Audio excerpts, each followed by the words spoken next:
2003 में इंग्लैंड की cycling team इतनी कमज़ोर हो चुकी थी कि वो पिछले 100 सालों में एक भी ट्रॉफी ना जीत सके।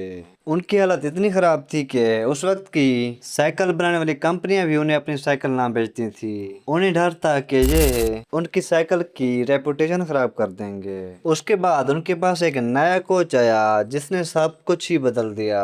उन्होंने बड़ी चेंजेस से ज़्यादा छोटी चेंजेस पे फोकस किया।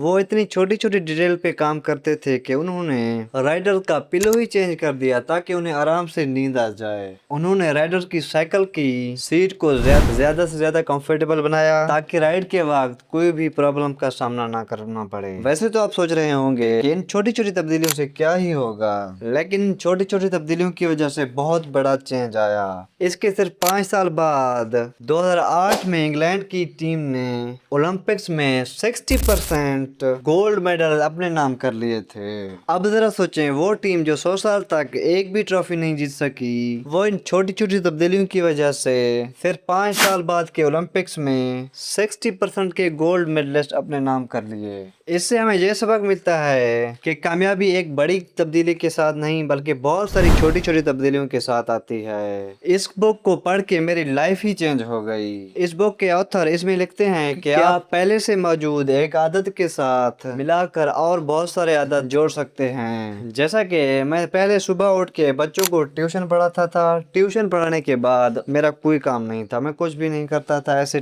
टाइम वेस्ट करता रहता था। लेकिन ये बुक पढ़ने के बाद मैंने काम करना शुरू कर दिया और मेरी लाइफ ऐसे चेंज होती गई मुझे पता भी नहीं चला। सबसे पहले तो मैंने ट्यूशन पढ़ाने के बाद एक्सरसाइज करने की आदत अपने अंदर पैदा कर ली थी।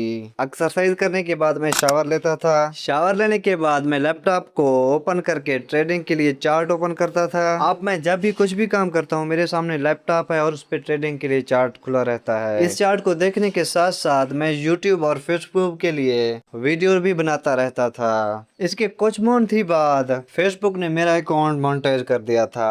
आप ट्यूशन के साथ साथ ही फेसबुक से भी मेरे पास पैसे आने लग गए थे। जब दो जगह से मेरे पास पैसे आने लग गए थे तो मैंने इन पैसों को री इन्वेस्ट कर दिया और मैंने भेड़ और बकरियां लेनी शुरू कर दी। मैं भेड़ और बकरियां 50% पर दिया करता था। इन भेड़ बकरियों में से इन भेड़ बकरियों के अगर मेल होते तो उनको बेचकर जो इनको चरा रहा था उनके 50 और मेरे पास 50% आ जाते थे, और जो फीमेल होती थी उनको रख लेते थे और 3 साल बाद ये फीमेल जितने भी होते उन्हें भी 50-50 कर लेते।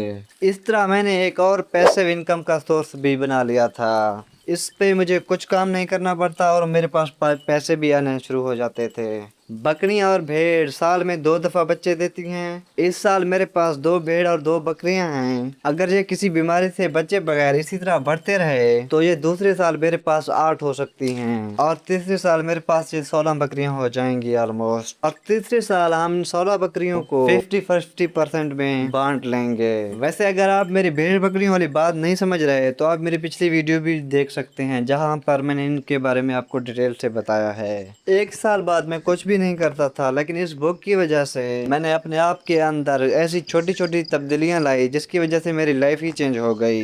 इस बुक के पढ़ने के बाद मेरे पास बहुत सारे पैसे आने लग गए और मैं फाइनेंशियली फ्री होते गया। ये सिर्फ इसी वजह से हुआ। इस बुक ने मेरी आदतें ही चेंज कर दी। जो मैं टाइम वेस्ट करता था वो मैं टाइम अब प्रोडक्टिव कामों में लगाता रहा और जिसकी वजह से मेरे पास बहुत सारी जगहों से पैसे आने लग गए। और ये तब्दीलियां ऐसी थी जिन पे हार्ड करना भी जरूरी नहीं था।